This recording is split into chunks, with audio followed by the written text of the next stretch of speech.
ውድ ቤተሰቦቼ ተመልሼ መጥቻለሁ። ተመልሼ ስመጣ በዚህ ፈቶ ትምህርት ይሆናችኋል ብዬ አስባለሁ ማለት ነው። በተለይም ደግሞ ሩታን የምትሰድቡ፣ ሩታን ያለ ቦታዋ የምትጥሏት፣ ሩታዬ ማለት ተመልከቱልኝ፣ ጀግና፣ ጠንካራ፣ ብርቱ።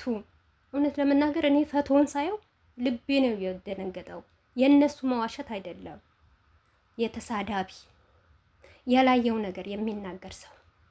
ሩታ ማለት ከአንድ ወንድ ጋር ወይም ከደስታ ከዳኒ ጋር ቆማ የ30 የ40 ደቂቃ ቪዲዮ ሰራች ማለት የሩታ ማንነቷን አይደለም።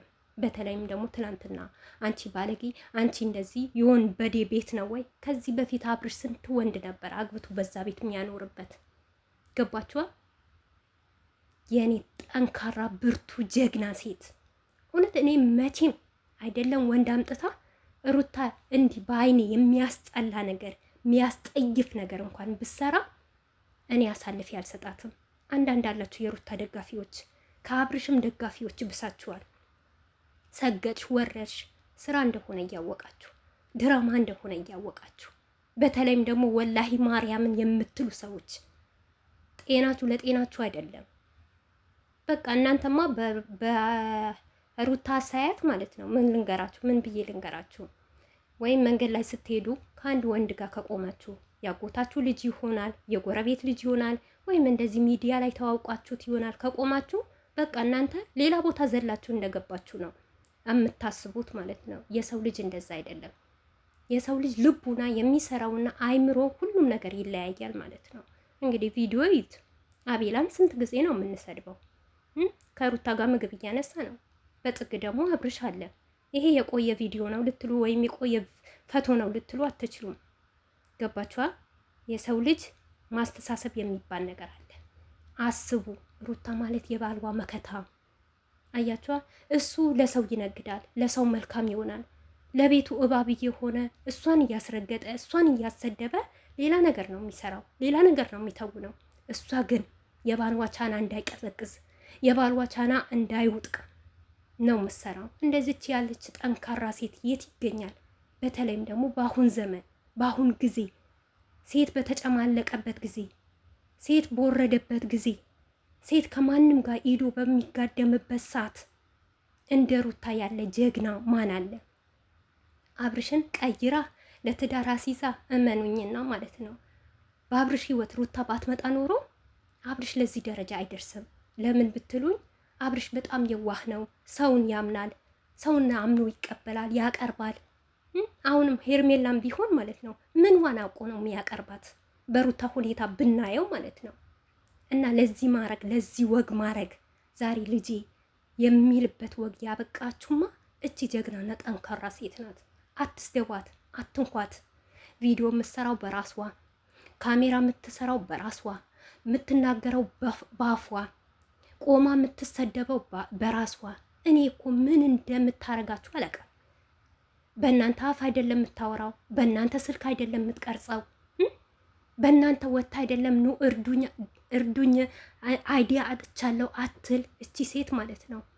የምትገርሙኝ የስድብ ማት ሩታ የሆነ ነገር ባረገች ሰዓት ስድብ፣ በቃ ሌላ ነገር የለም። ብልግና እኮ እንደዚህ አይደለም። እናንተ ባለጌ ናችሁ ማለት ነው። አሁን እኔ ለምሳሌ ዩቱበር ነኝ አይደለም አብርሽና ሩታ፣ ነገ ሀገሬ ስገባ ከተለያየ ዩቱበር ጋር እገናኛለሁ።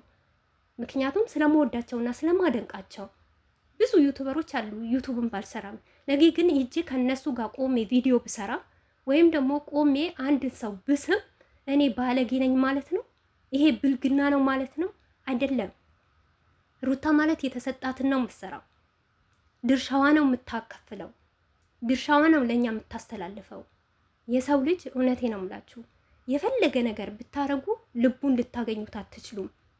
ሩታ ምን አይነት ሴትና ምን አይነት ጠንካራ ወይም ደግሞ ምን አይነት እንደሆነች እናንተ አታውቁም። ትምህርት ይሁናችሁ፣ ትምህርት ውሰዱ። ሁልጊዜ እኝኝ እያላችሁ ለወንድ እየደገፋችሁ፣ በዚህ አጋጣሚ እኮ ወንድን ማስቆም ነበረብን። ለእኛ ክብር እንዲሰጠን እንዲያከብረን፣ ቦዴን ዘንድ ክብር እንዲኖራት ለማንም እየሄደ የተለያየ ነገር እያረገ ሚስቱን እየመጣ ዝቅ እያረገ እኛ ከአብርሽ ምን እንማር? ንገሩኝ። አረብ ሀገር አይደለም ያላችሁ? ነገ ሀገራችሁ ገብታችሁ አታገቡም? አትወልዱም? እየወለዳችሁ እርጉዝ እያላችሁ ባላችሁ ትቷችሁ እንዲሄድ ነው የምትማሩት? ምንድን ነው የእናንተ ዓላማ? ይሄን የራሳችሁ ጉዳይ ነው። ነገር ግን የሰው ልጅ ያልዋለበት ቦታ ዋለ ብላችሁ አታስቡ። በተለይም ደግሞ የሩታ ነገር ይብቃችሁ። በነገራችን ላይ እውነት ሴት በመሆኔ እኔ በጣም ይሰማኛል፣ ስሜታዊ ሆናለሁ፣ እናደዳለሁ እንጂ ሩታ ዴንታም የላትም። ምን አላችሁ እንኳን አትልም። ኮሜንታችሁን የሚያነበው የሚከታተለው ላይቭ ላይ የሚመጣው የሚወርደው አብርሽ ነው እንጂ ሩታ ቪዲዮ ትሰራለች፣ አለቀ። የራሷ የሆነ ህይወት አላት፣ ህይወቷ ነው የምትመራው። አንዳንድ ሰው ጅል እኮ ነው የምታረጉት ማለት ነው። እውነት በዚህ ናክል ትላንትና ደስታን አፈቅራለሁ ብላ ነበር፣ ዛሬ ደግሞ ከዳኒ ጋር መጣች፣ ዳኒን ቀየረች። እንዴት ነው የምታስቡት እናንተ? አይምሯችሁ ሲያስብ እንዴት ነው? እና በተለይም ደግሞ አንዳንድ ዩቱበሮች አላችሁ ማለት ነው፣ ሩታን ከፍ ዝቅ ማድረግ አትችሉም። ምክንያቱም ስራ እንደሆነና ድራማ እንደሆነ ከኛ የበለጠ የምታውቋላችሁ። ትላንትና ሩታ ላይ እንደዚህ ሆንሽ ከአንቺ ምን እንማር? ካልተማራችሁ ከእሷ ትምህርት ካልወሰዳችሁ ለምን ታያታላችሁ? ለምን እያመጣችሁ ቪዲዮ ትሰራላችሁ? ካልተመቻችሁ በቃ አልተመቻችሁም እንዴ? ለራሳችሁ ልሸቅሉበት ልተነትኑበት ሩታ ትመቻችኋለች። ነገር ግን እሷ ስታጠፋና እሷ የሆነ ነገር ስታረግ አይመቻችሁም። እሷን ከፍ ዝቅ ለማድረግ ማለት ነው። አብርሽና ሩታ ሁሌም እንደምለው ማለት ነው መቼም አይለያዩ፣ ማንም አይለያያቸውም። ይልቁንስ ለራሳችሁ ትምህርት ወሰዱ። ለራሳችን ትምህርት እንውሰድ። ለራሳችን ቦታ እንስጥ። የትኛውም ነገር አምጥተው የሰጡን ነገር አሚን ብለን መቀበል የለብንም። ንቁ። አንዳንዴ እውነቴ ነው የምላችሁ ለራሳችን እስቲ እናስብ። እኛ ስግደት ነው ያለ ነው። ብንታመም ብንጋጭ እዚህ ጋር የሚደርሱልኝ ስግደት ላይ ያሉ እህቶቼ ነው እንጂ አብርሽ አይደርስልኝም፣ ወይም ደግሞ ሩታ አይደርስልኝም። እርስ በርሳችሁ እየተጋጫችሁ እየተባላን ስንት ነገር እያደረግን፣ በተለይ ደግሞ ሩታ ላይ ሲሆን ደግሞ በጣም ታገኑታላችሁ፣ በጣም ታበዙታላችሁ። እውነት ሴት እኮ ናችሁ እንዴ? ሴትነታችሁ ለምን ታረክሳላችሁ? የሴትነት ክብራችሁ ለምን እንዲነካና ወደ ታች እንድትወርዱ ለምንድን ነው የምትፈቅዱት? ለምን አሳልፋችሁ ለሰው ትሰጣላችሁ? በዚህ አይነት እኮ ባለትዳር እንኳን ቢጣላ ቢፈታ በዚህን አይነት የሚሄድበትን መንገድ የለም። የአብርሽና የሩታ እኮ በዛ። ነገር ግን ሩታን እንወዳታለን እናደንቃተን። አንድ ሰው ከወደዱት ካደነቁት ከነ ቆሻሻው ነው እንጂ ጥሩ የሰራች ነገር ወይ ሩታ፣ መጥፎ የሰራች ነገር አንቺ ባለጌ፣ አንቺ እንደዚህ ቤተሰቦቿን ድረስ ሳይቀር ነው የምትሳደቡት። አባቴን እናቴን በተለይ በኮሜንት ምናምን አባት የለሽ ወንድም የለሽ እያላችሁ አባትን ልም አድርጋችሁ የምትሰድቡ፣ እናትን ጥርግ አድርጋችሁ የምትሳደቡ ሰዎች ማለት ነው። ይህንን አክል አብርሽና ሩታ ጅል አረጎቻችሁ እንዴ? ጅል እኮ አይደሉም። መጃጃል እኛንን ጅል እንጂ አብርሽና ሩታ ጅል አይደሉም። የራሳቸው ህይወት እየሰሩ ነው። የራሳቸው ላይፋቸው እያሳለፉ ነው እንዴ። በዚህን አክል አብርሽም እንኳን ጭንቅላት የለውም አንልም። ነገር ግን እንዲስተካከል እንዲታረም ሚስቱን እንዲያከብር ነው ይህንን ሁሉ ወተን የምንናገረውና የምንሳደበው።